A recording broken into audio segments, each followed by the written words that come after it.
All right. Okay.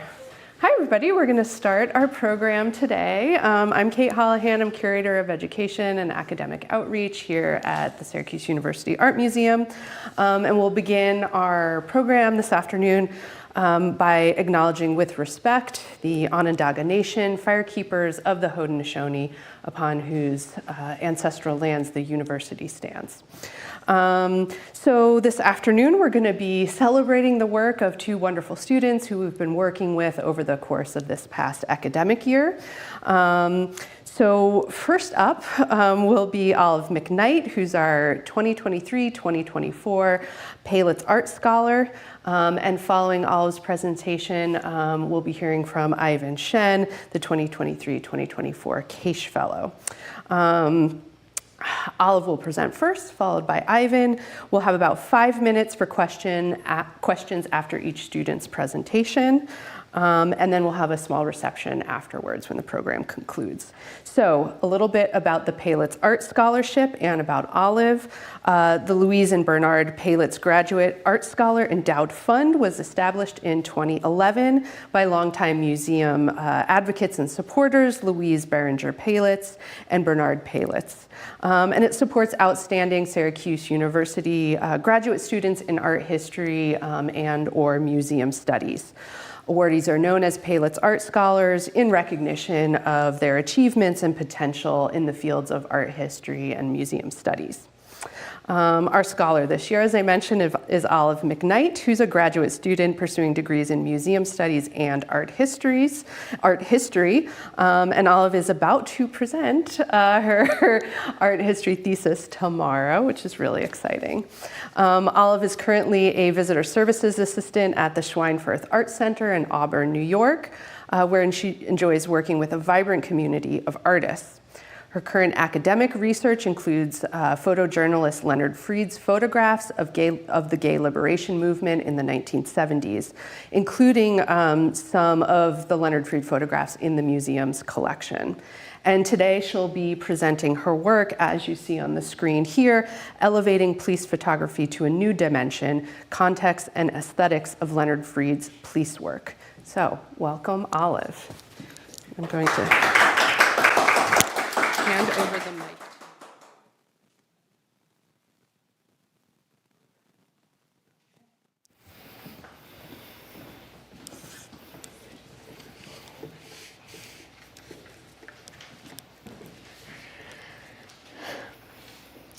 So my Palitz research concerns Leonard Freed's photographs in the Syracuse University Art Museum's collection. Images from Freed's different series that I will be discussing today are available for you to look at on a side table. With this project, I particularly focused on his police work images.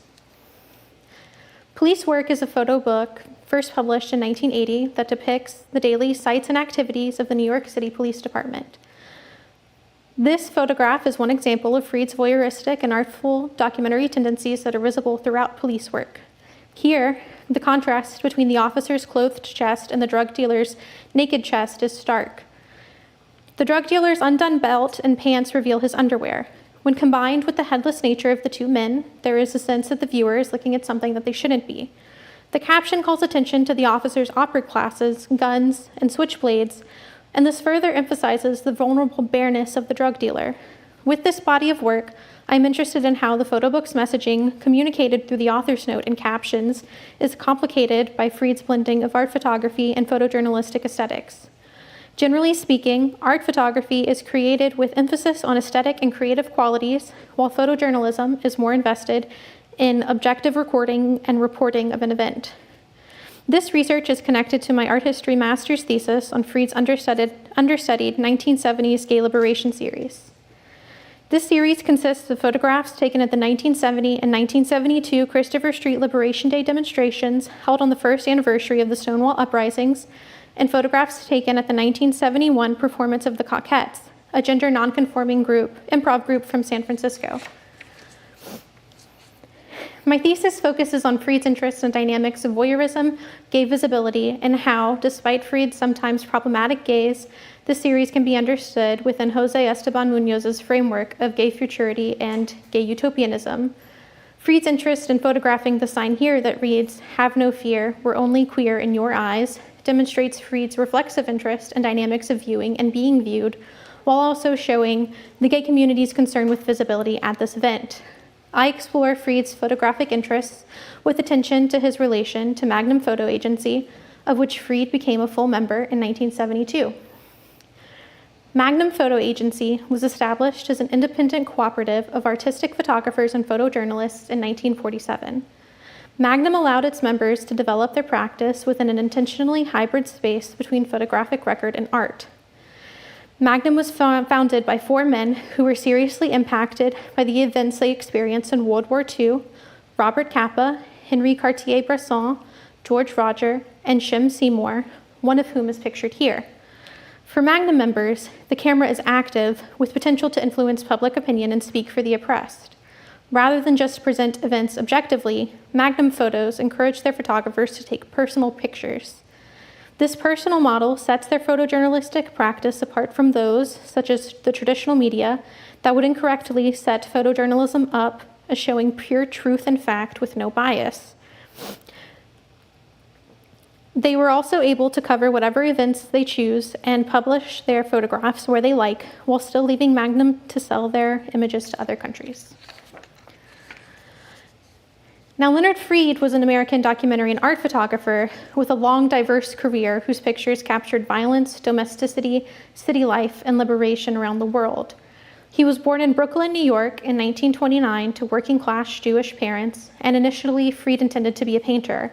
But in 1953, he began taking photographs in Europe and discovered that he could sell photographs of his travels to fund them. Initially, Freed approached his work with a preference to photograph a subject in depth in order to create the fullest possible story for the viewer. This in-depth approach is how Freed worked out his relationships to different groups of people, and that approach is especially prominent in his photo books Made in Germany, published in 1961, which focused on post-World War II Germany, Black and White America, published in 1968, which is described as a civil rights photo essay, and Police Work, published in 1980, which consists of photographs of the New York City Police Department.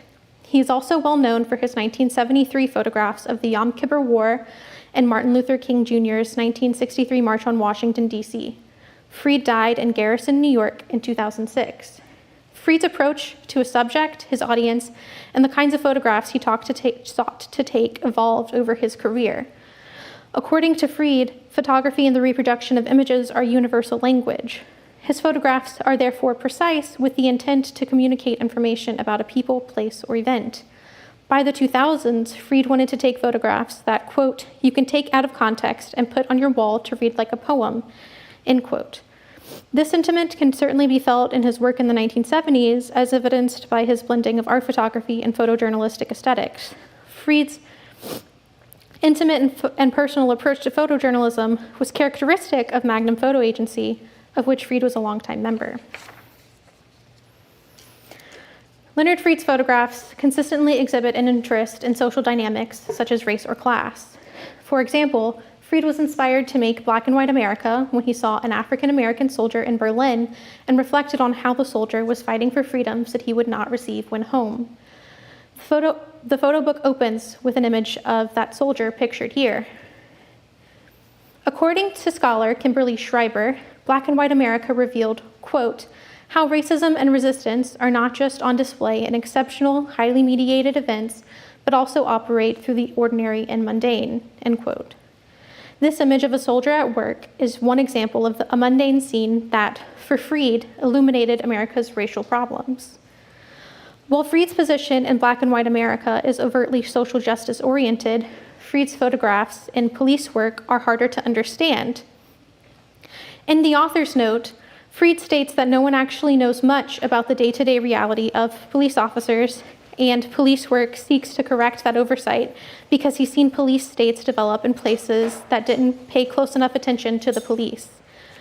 Freed also acknowledges that he did not see brutality and corruption while working alongside the police, but says, quote, "of course there is corruption and brutality, cruelty and callousness. If there was not, then everyone would see the police as angels of mercy and order," end quote. So Police Work offers a particular, perhaps one-sided view of the NYPD throughout the 1970s. While stated as making an argument for the need of police, Freed qualifies police work's argument by stating that the police do need to be watched by non-affiliates. The author's note is a nuanced and ambivalent preface to the photo book, so it is no surprise that the photographs that follow are in the same vein. This is one such nuanced photograph. While it is hard to look at, the caption's context tries to offer, or does offer, a justification for the violence, but the white officer is looking at the restrained black man not with anger or malice. He is simply looking, perhaps with care. Police work offers a varied look at officers as they investigate deaths and domestic violence, do mundane tasks such as patrol or paperwork, and notably, interact with the New York City community in order to improve relations. Scenes of officers at home with their families are also included, and those drive home the point that cops are people too. Some people's takeaway from police work has been that Freed is depicting the police of members of the working class.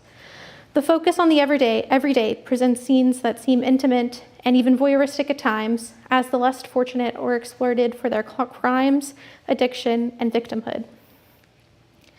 Additionally, at times the lines between art and journalism are heavily blurred, further complicating images and leaving viewers confused about what they are looking at. I find this visual confusion occurs most often when the police are not the subjects of the photographs. The image on the screen is just one example. Here, a handcuffed, shirtless man is represented by his back and arms due to the framing of the image. The handcuffs add narrative context, but the image is still made up of awkward body angles and relies upon the aesthetic fleshiness of the man's naked back.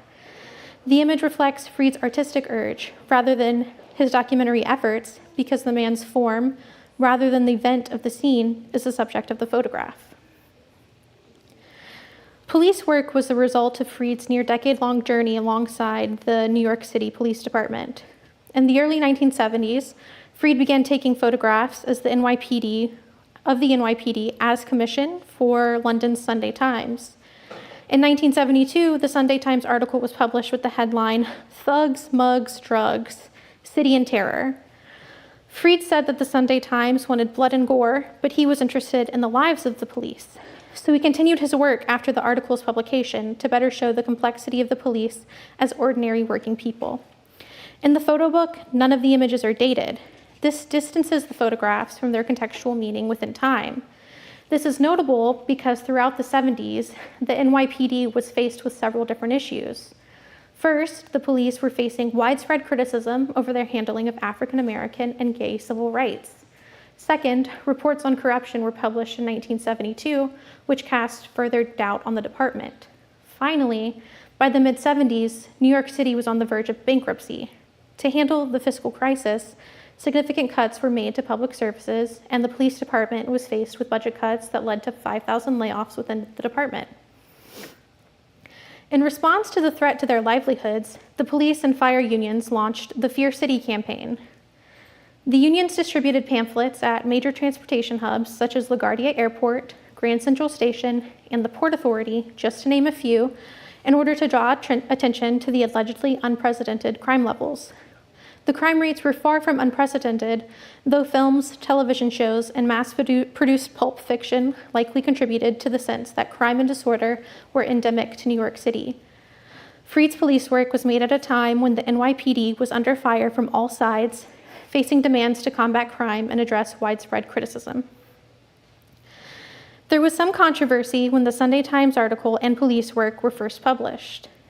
New York City Mayor John Lindsay said that the article was outrageous and a gross insult to the city. Regarding the photo book, some thought that Freed, who lived in New York City most of his life, was betraying the city with such coarse depictions. In 2012, the photo book was given more attention upon its re-release. Brigitte Freed, Leonard's widow and longtime printer, donated police work prints to the Museum of the City of New York, where there was a well-received exhibition. One review called it haunting, saying it exposes the harsh reality of policing with tragedy and compassion. Freed's police work photographs, such as the one on the screen, can be used alongside his other photographic series in order to understand shifts in his practice. Freed stated his desire for taking photographs that can be read like a poem in the early 2000s, but I find that his earlier photography, including police work, sometimes exhibits this characteristic. At times, Freed's artistic urge creates visual confusion, like with this aforementioned image. That is not to say that documentary content must suffer with the inclusion of art photography aesthetics, or that Freed's blending of art photography and documentary aesthetics always results in ambivalent images. Freed does successfully blend art photography and documentary aesthetics at times. For example, here, the central man is framed by 3 people standing around him. The image is balanced, the action spread out, with a parked car in the background adding depth. What stands out to me, though, is the officer's gun in the lower right-hand side of the image. The gun is the closest thing to the camera, nearly invading the viewer's space.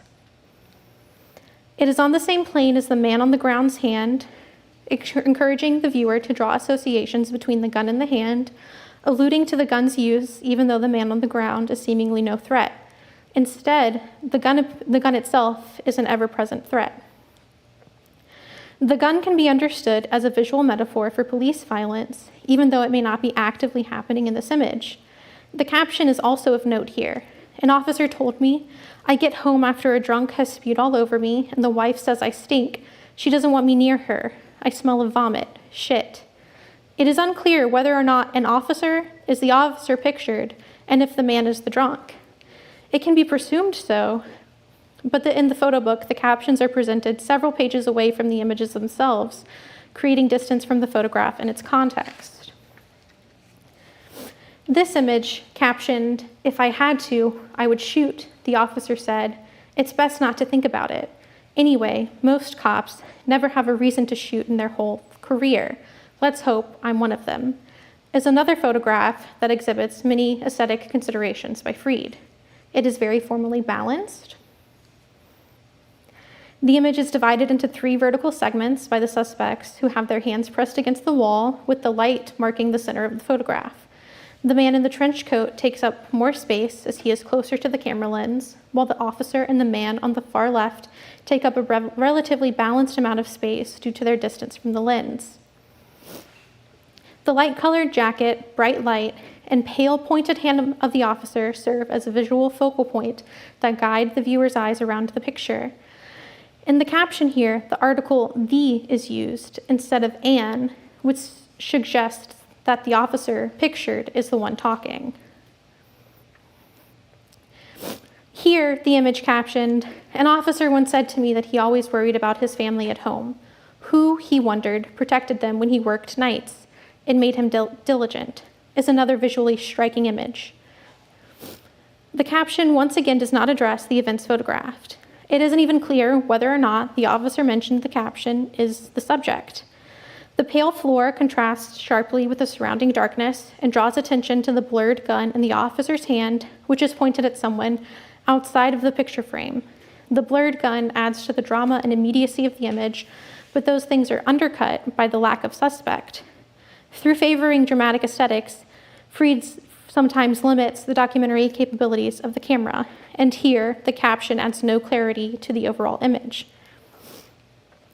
Police work is a complex body of work whose meanings and interpretations fluctuate to fit a pro-police narrative offered by Freed in the beginning of the book in his author's note. This image did not make the final cut of the 1980 photo book, but was photographed, printed, and sold as a part of the police work series.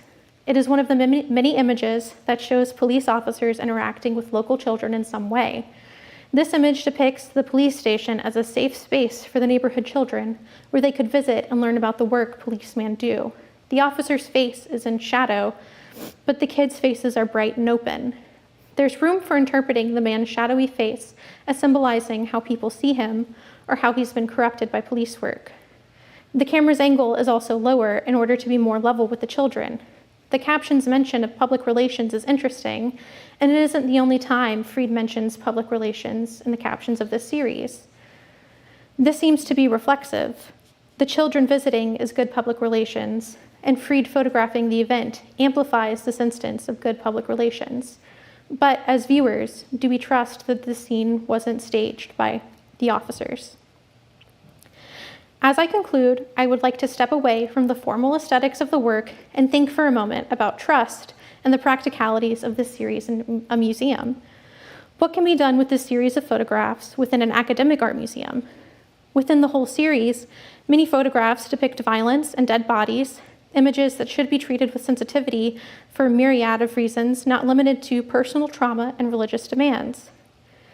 Police and policing are also very volatile topics, especially in the wake of the attention brought to the many unarmed people killed by police every year. And as recently as this week, police are being weaponized against student protesters across the country, including New York City.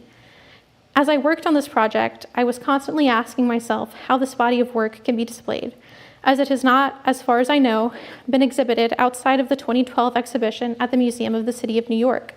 I weighed the benefits. What good would an exhibit of this work do compared to the potential harm?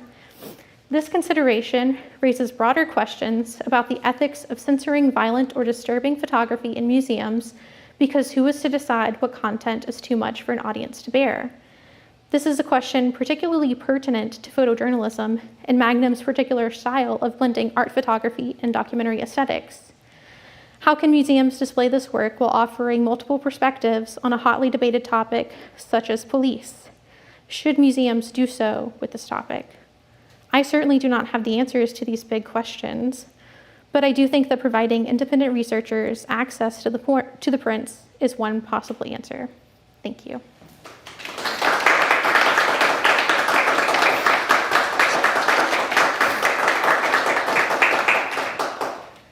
Thank you so much, Olive. We now have a few minutes for questions. Anybody would like to kick us off? And I do have one question. All right, how about I get it started?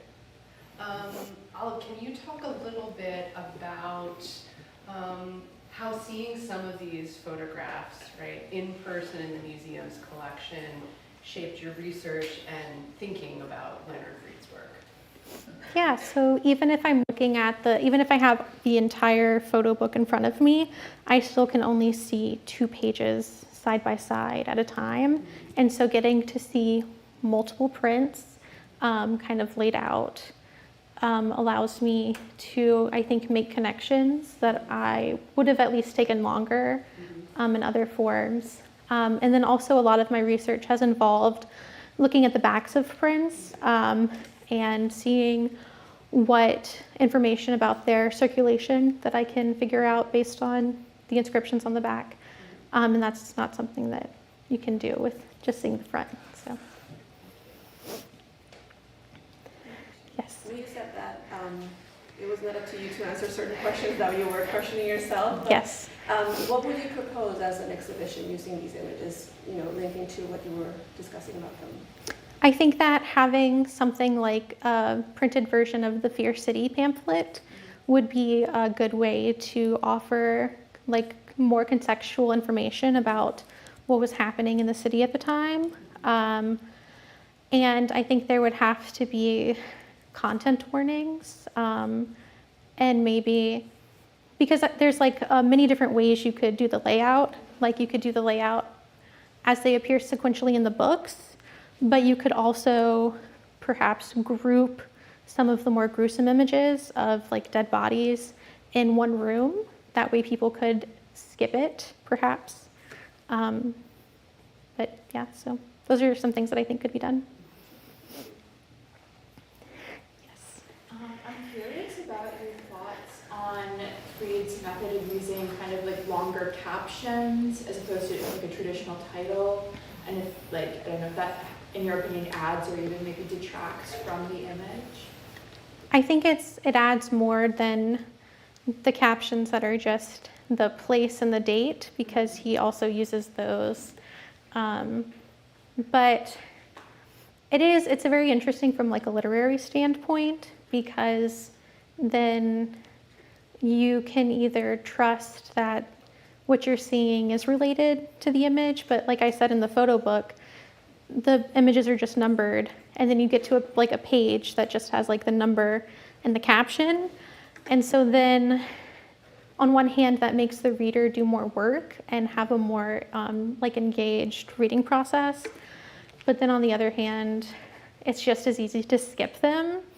So I think that there's pros, because even if it doesn't tell you something about the picture, it still tells you something about his experience while creating the photo book. And I think that's worth something. So. Yes? Can you say something more about like the prints that aren't in the book? You mentioned one. I'm curious whether there are more in our collection, but also I'm curious, to hear more about how you think his process shaped the final selection, and whether there are certain things he kind of decided to leave out as a group, or whether it was just like one shot that looks better than the other. Like how do those decisions get made?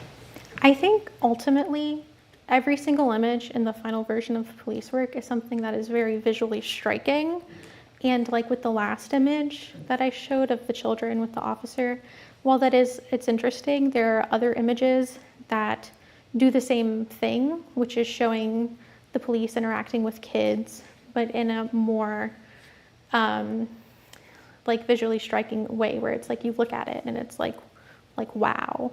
And I think there are other images in the collection that weren't included in the final version of the photo book, but are still a part of the larger series.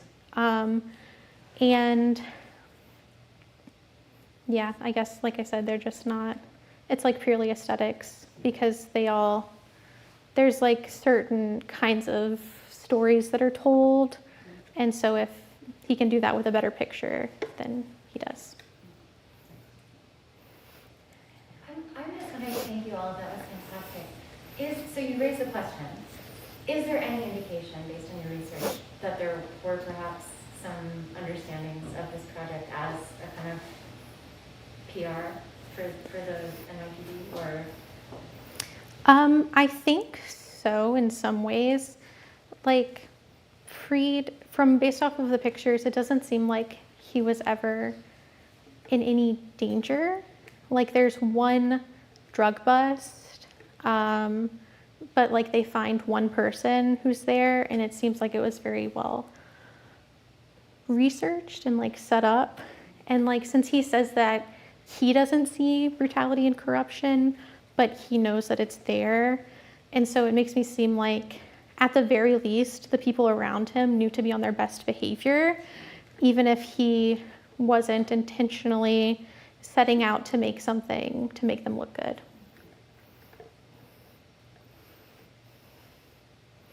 Okay, I think we are right on time. And thank you, Olive, for all your work this year and for your presentation about Freed's work. We're looking forward to your thesis, hearing your thesis tomorrow. Thank you. And now, my colleague Melissa Ewan, the museum's interim chief curator, who will tell you a bit more about the Kaish Fellowship and about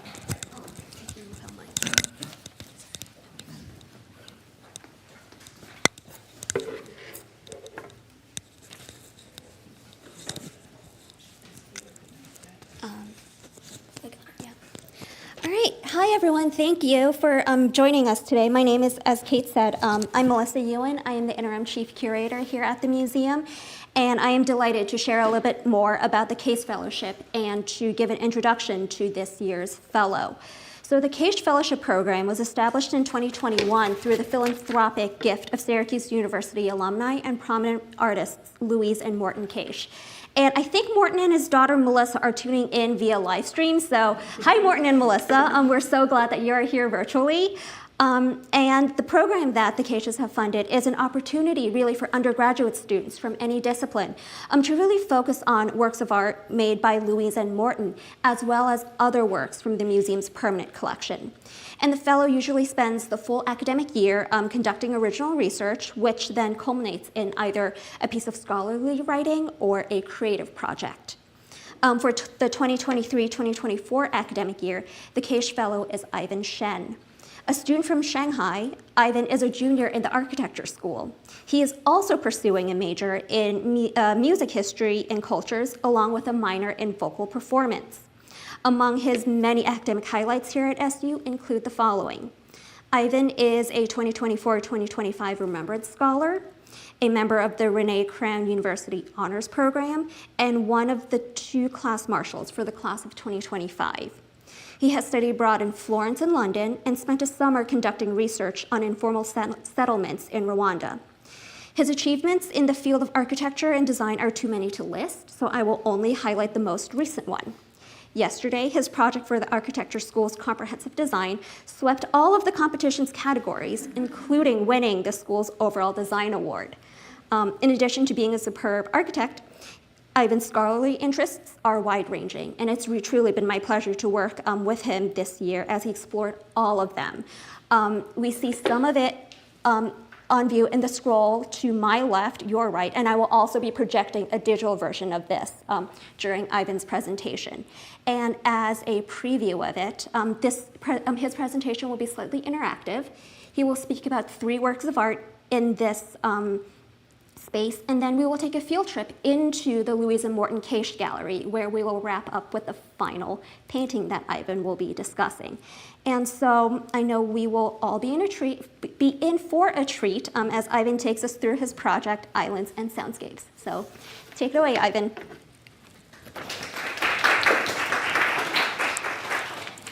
Hello, everyone, and welcome to the 2 people who are live streaming in. And thank you particularly Morton and Melissa Kaish for the generous sponsorship of this fellowship.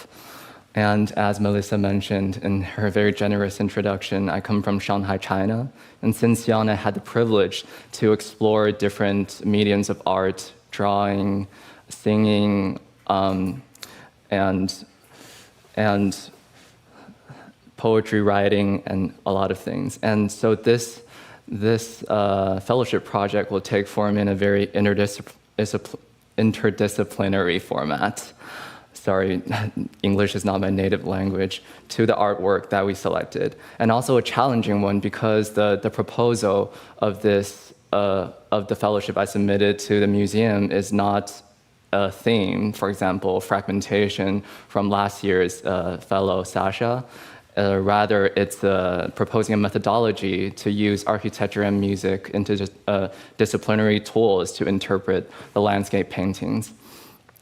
And so throughout the course of the 2 semesters, Melissa and I worked closely together and went through literature, architecture theory, sound theory, and a lot of references from different disciplines. And in this small exhibition/performance, the first thing you might have noticed is the long scroll, which is a very brief summary of the 2 semesters inquiry, maybe only 10% of it. And in this presentation from the scroll, I will only touch on perhaps 30% of the content showcased on the long scroll because of the time limitation. So feel free to walk, even during my presentation, to the scroll to look at the works there as well. And for each piece, sound will be performed, and each piece of sound will have unique characteristics according to the artwork that we selected. And so about the theme, islands and soundscapes. Islands is first in this project a subject of depiction from the artist. A subject of depiction, usually an object centered in, or maybe on the sole object in the painting, some more elusive or some more obvious. Even in the title, it's titled Isola, or Floating Islands. And so the formal decisions that the creators, the artists, decided to pick is up for interrogation. And second, island as a spatial entity, as I'm mainly an architect and I think through space. So analysis of the paintings through sketching and drawing, as you can see also in that long scroll, is a crucial process of understanding the pieces. And third, to understand island as an event situated in the history, are influenced and impacted by the particular economic and political environment that the artwork was created. And for islands, I'm also thinking about Gilles Deleuze's 1,000 Plateau. This is the nonlinear process of inquiry of a wide range of topics instead of just one. And it really represents the overwhelming amount of information as a young student receives from the internet, from the world, from learning from history. And islands acts as a thread that weaves the large topics together. And this project, in a way, is not about myself, but the world, but also all about myself, my interpretation of the world, and some large topics. And Soundscapes as an audio-spatial concept is a way for me to understand the world and present this understanding to you today. And so let's go into the first work, Dong Qingmen's Untitled Landscape. And so to give a little background, Dong Qingmen is a Chinese diaspora, and he moved to the U.S. in his teenage, and his watercolor paintings blends the Chinese ink wash painting influence and Western styles together. And so in the first piece, if we are able to zoom in a little bit further, Untitled Landscape there, seemingly depicted an untouched landscape with layers of mountains, with trees, natural elements, and the Chinese influence can be seen by flattening these objects, the mountains, in two-dimensional layers, and also leaving voids in between each object in space that are occupied by mist or water, and especially the mountain in the background floating. We don't really know if it's really sea or a sea of clouds, as an island as a sublime object, kind of in the center, anchoring the image. And so, but while seemingly a touch, and the word seemingly, it has some uncanny moments, such as in the foreground, the trees, the trunk seems to be broken and it's intentional. And then the island at the back, there are orange touches, strokes, and seemingly smoke is coming from the picture, and the birds are flying away. And so particularly, I would like to highlight the phase of life Dong Qingmen was in. He was just in 3 years of military, making cartography for the World War II. And although this image is very tranquil, seemingly, however, it's a very turbulent time in the world. And then we move on to a creative medium, poetry. Poetry as a way of interpreting scenery in real life or in painting has been a long tradition in Chinese history. So interpreting this piece, I firstly connected it with a piece during the Tang Dynasty, a very famous one, Jiangxue, which means river and snow. And to note, the translation is here: from hill to hill, no bird in flight; from path to path, no man in sight. A lonely fisherman afloat is fishing snow in lonely boat. The translation, despite being very elegant already, doesn't do justice to the elegant structure of the poetry, the symmetry, and the rich meaning in ambiguity.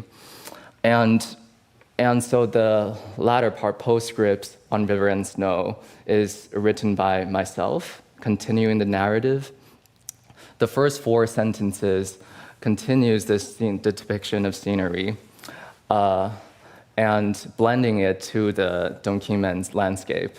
And then the last 4 sentences, the third 2, 3 years serving in war and homeland, only drawing on maps. It's relating to his personal experience, and the last two sentences, beyond the borders, mountains soar, floating and sinking in twilight's ray. It's depicting the mountain or the island in the background as an ambiguous being, a sublime being that you don't really know if it's closer to you or it's far. What's it representing? This ambiguity is something to explore in this piece. And now I will perform to you a recitation of this poem, accompanied with music, with traditional Chinese instrumentation, blending with Western synthesizers. And the recitation of the poem is in Chinese, and as you all know, calligraphy is a beautiful form of art, but many people don't know poem recitation. Chinese is a tonal language, so a poetry recitation is like singing. Oh, sorry, I need to turn that on. Yes, thank you. Perfect.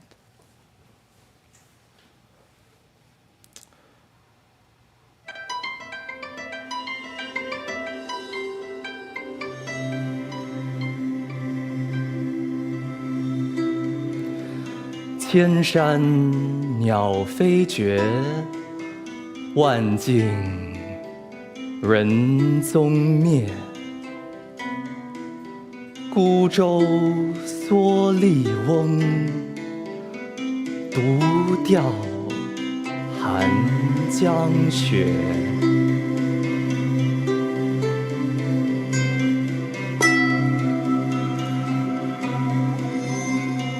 江雪入海暮，云霞过春烟。径渠开古路，朽木尽新田。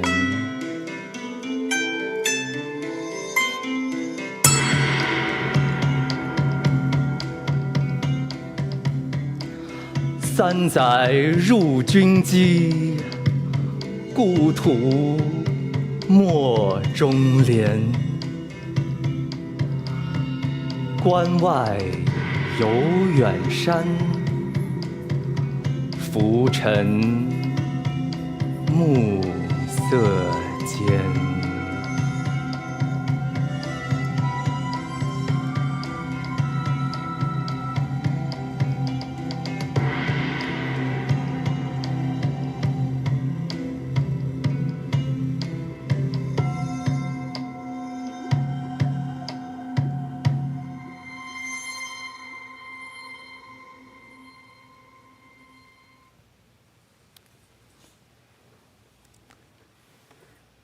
Thank you, and feel free to applaud. Yeah, thank you. And let's, because it's in between like a research presentation and a performance, so people sometimes don't know what to do.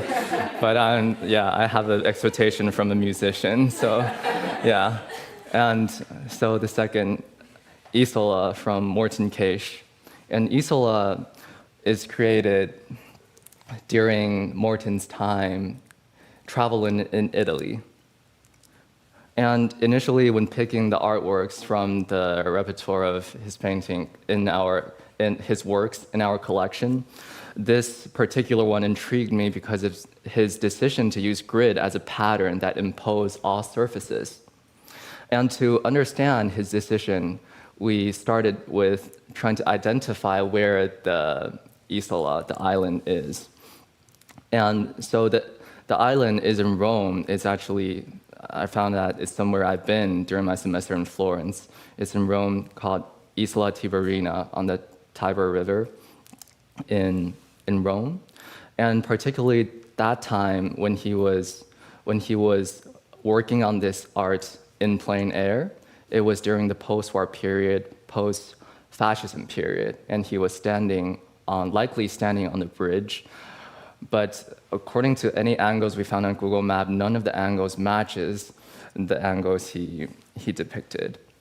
So it's mysterious in that part.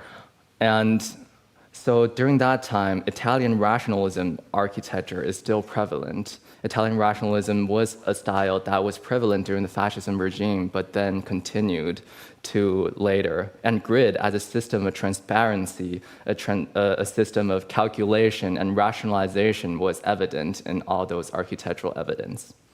And so the rationalization of landscape, although I'm unsure of Morton's intention, but I think my interpretation is that he was trying to depict a landscape dramatically altered by the tragedy in human history, the Second World War.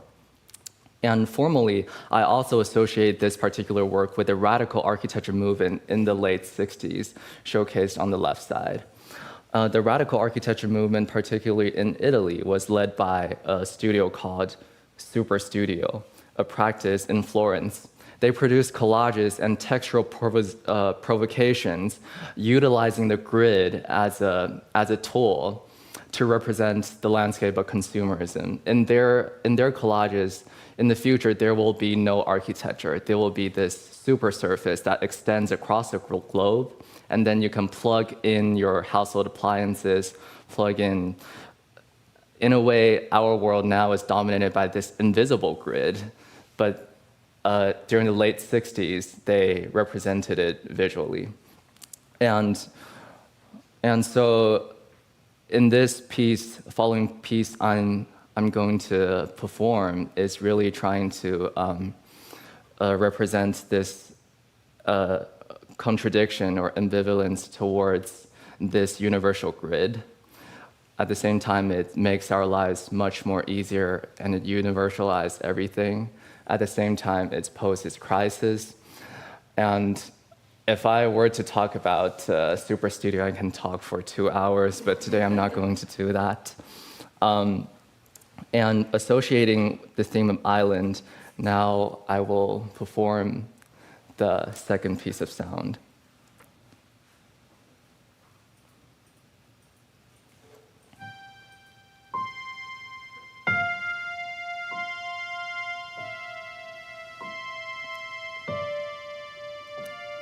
Upon the earth, a grid unfolds its arm and captivates, where seas and city blend, a monument, no start nor ends, and see beyond the plan. Oh, do you see our future there? A plain of dreams where light freely flows, yet in its waters an island afloats, for all that gives us wings and also bind within this grid what freedom might we find. And do you see our future there? Each square becomes a temple to the new, monuments of modern might. Underneath, the old world whispers, islands lost to endless nights. And do you see our future there? Oh, now here we stand, both freed and chained in a paradox.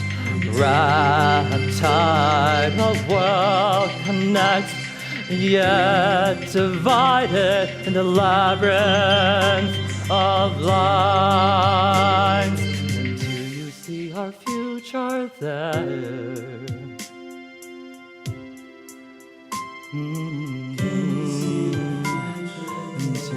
See our future there?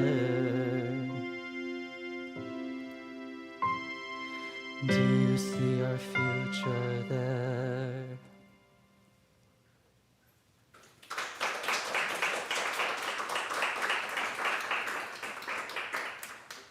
Thank you. And at this point, I would like to pause and expand more on the music composition decisions.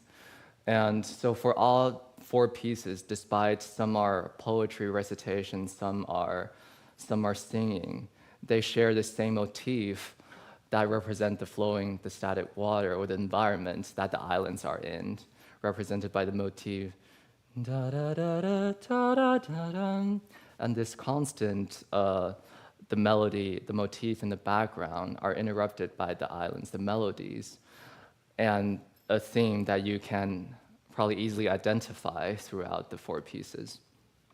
And so the next piece of artwork, Floating Island from Sion Moy, is a horizontal landscape scroll created by Sion Moy, also coming from China, but lived in the US for most of his life. And I was struck by the richness of symbolic and metaphorical meaning from his work, not just this one, but particular for this one, the architectonic language really surprises me, because the informal settlements or the informality of the image, before we get to the term informal settlements, the informality of the image of the architectonic elements are very intriguing. First of all, the floating island probably is quite self-evident in the middle of the image. And then these structures going into the water, they lack higher organization. And so they can be understood as an improvisation of architectural structures unfolding on the surface of water. And this really relates to my research interest, what I was there in Africa for the summer for, the informal settlements in the global south. And informal settlements is a term to describe spontaneously constructed clusters of dwelling that are not regulated by a higher urban planning definition. And currently, 1 billion people live in informal settlements worldwide. And in certain African cities, such as Kigali, that I've been to, 80% of the population lives in the informal sector. But in this piece relating to island, I would like to talk about particularly the Migingo Island on Lake Victoria. So it's a cluster of informal settlements that does not belong to a particular country. It's on the border of Uganda and Kenya, and people, for various reasons, comes to this kind of lawless land to construct their houses.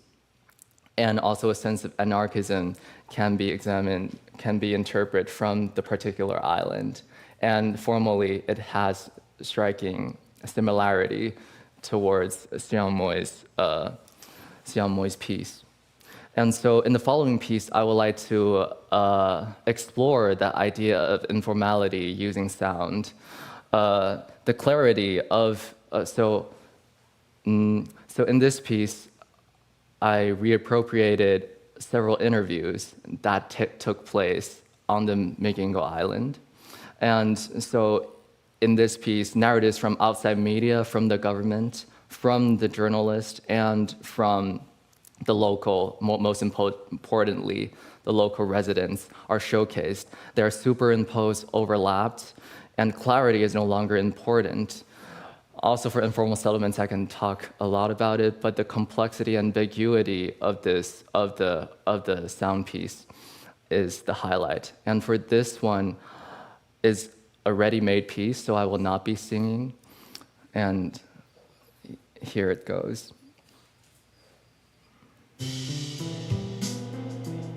Somebody called, come from Nyurube, called Almaso Tieno. He was the person who first built a house there. First came here.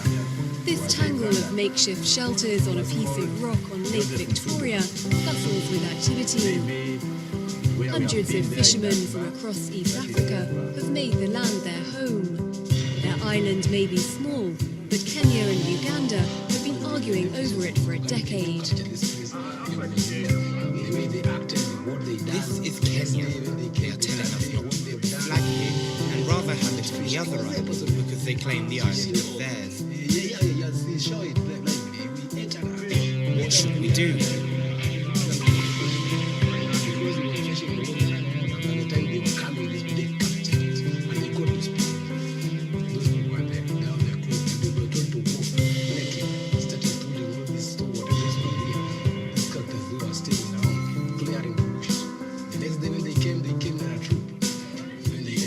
Kenya and Uganda have since created a joint commission to determine who owns the island, using maps dating from before independence.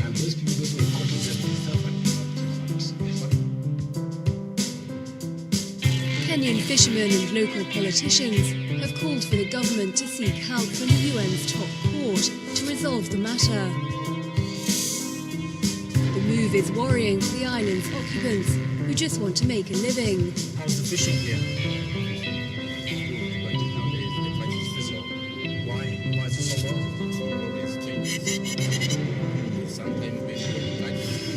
Yeah.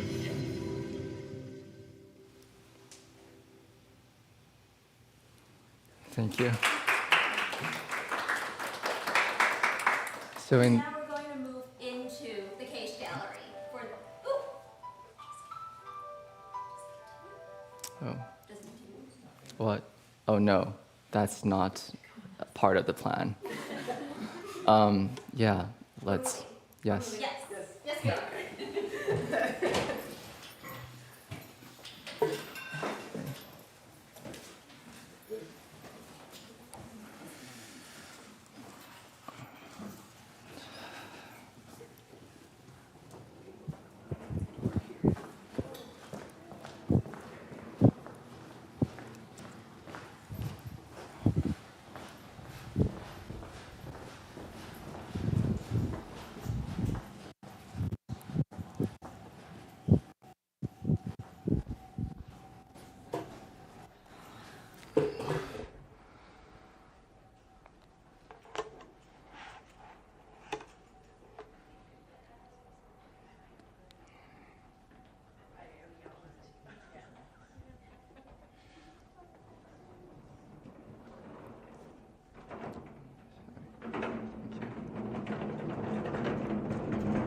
Maybe I'm supposed to stand over there.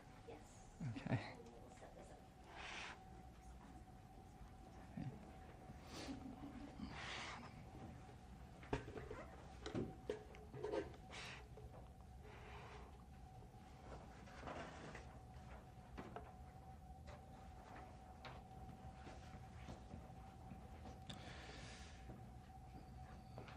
Maybe perhaps we can put this on this bench. Yeah, because, yeah. Yes. Okay, and the last piece of this presentation, feel free to come over and, yes. The last piece of this presentation is Louise Kaish's Portal 9. And feel free to gather in, yes. And so Portal 9, although the last piece in this presentation was the first piece I engaged with, exactly 1 year ago at Sasha's presentation, he was standing where I'm standing now. And in a way, the Portal 9 is where everything originated. The richness of interpretation from this particular painting, mixed media painting, is fascinating. At one point, I thought it's a cyberpunk city. At one point, or Sasha interpreted as a literal portal, and so.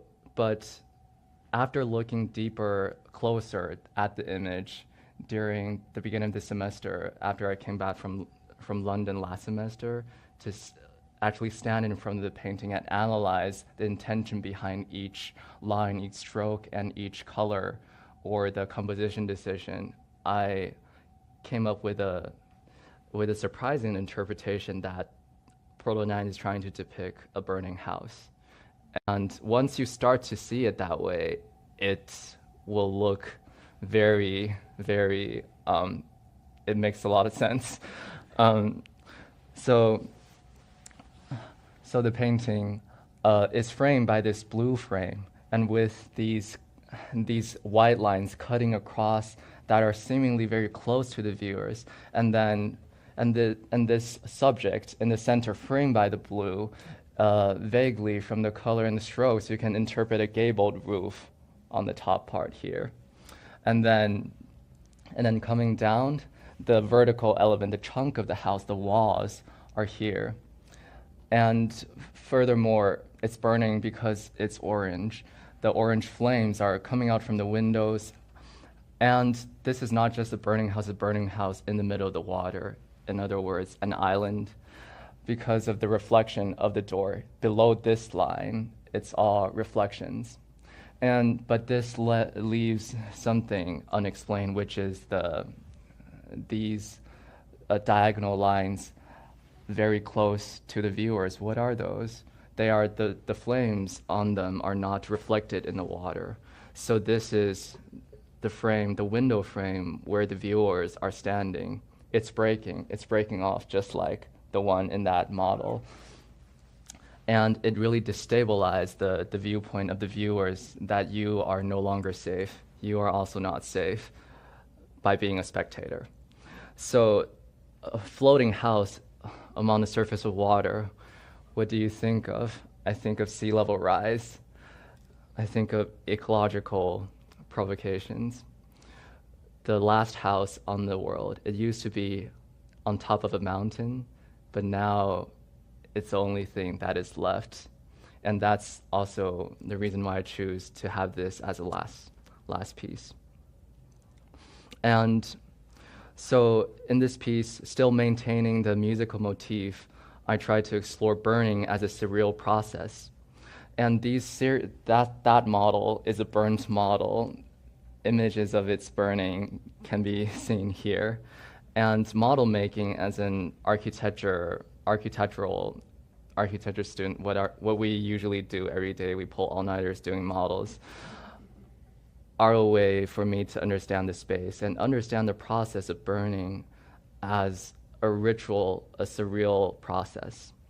And combining reading, I remember reading Louise's bio, Louise's book in the Great British Library, and almost very moved by her life, how many decisions he had the courage to take, and exploring different mediums throughout her life, and also the companionship between Morton and Kaish.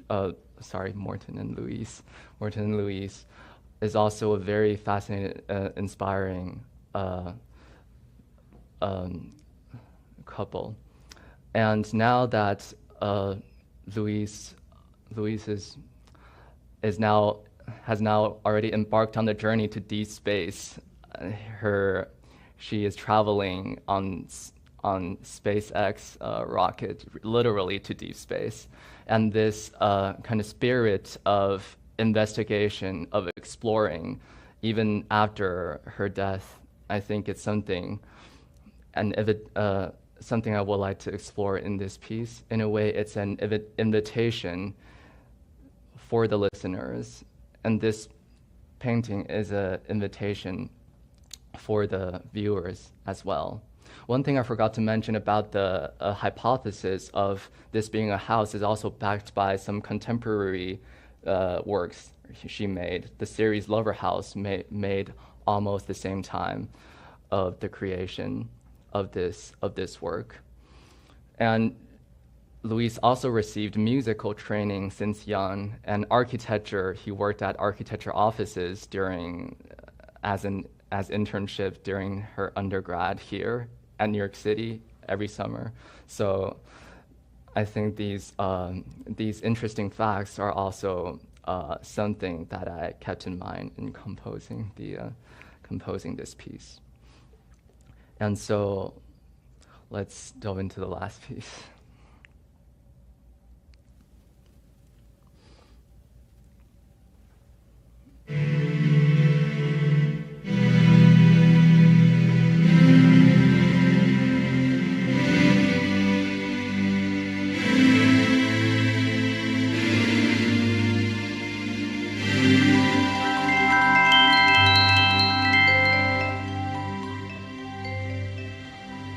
the world's edge stands a mountain high. Homes once crowded beneath the sky. Now one remains aloft, alone, circled by seas endless monotone.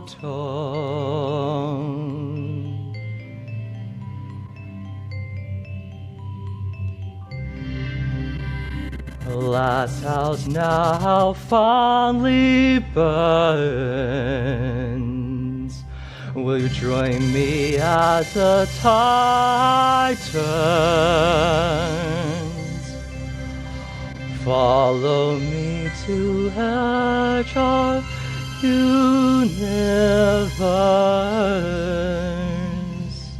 to the cosmos, to infinitude, to where the stars burn.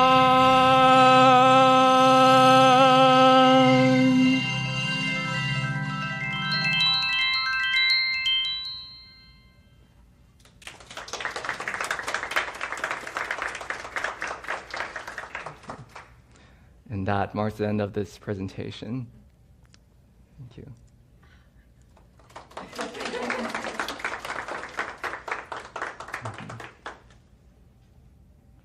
We have about 2 minutes for questions. Does anyone like to offer any questions? If not, I'll kick it off. Ivan, how has this year, as you know, we've seen from the scroll you've produced and the wide-ranging topics that you've really drawn on to really inform your work this semester. How have you seen kind of your work this year, kind of reflecting kind of your various interests, or really how has this, in a way, this very meandering journey, how do you see it come together? How has it come together for you? Mm-hmm. So for viewers on the live stream, the question was, for the whole year, it was a meandering journey exploring all kinds of topics from abstraction to climate change to ecology to consumerism. And how has this journey kind of impact the final outcome, right? And so I think it was indeed a meandering journey. And the topic islands and soundscape is also only determined likely 3 weeks ago. And we weren't, I think Melissa said she's intentionally not stopping me at one point because one thread leads to another. So really, if we have one more year, I think this will go on and on because there's no end to this exploration. And if we were to continue 1 month more, if the deadline is not this May, I think the topic will be totally different if we had 1 month more. So this is really a kind of, at this point, the selection of topic island is a thread that is most obvious to us at 3 weeks ago to stop it where it was. And I think this really embodies the intention of the Kaish Fellowship, that undergrad students are allowed to explore different topics through art. And all these topics are not like, if we want to explore them in depth academically, it will be maybe a doctoral thesis. But I'm exploring with art and art in our collection. And not only just about the art piece themselves, but also curatorial practice is something I learned a lot from Melissa. So in conclusion, I think this journey has been very fruitful, and this outcome is a kind of stopping point for us to present what we've done so far.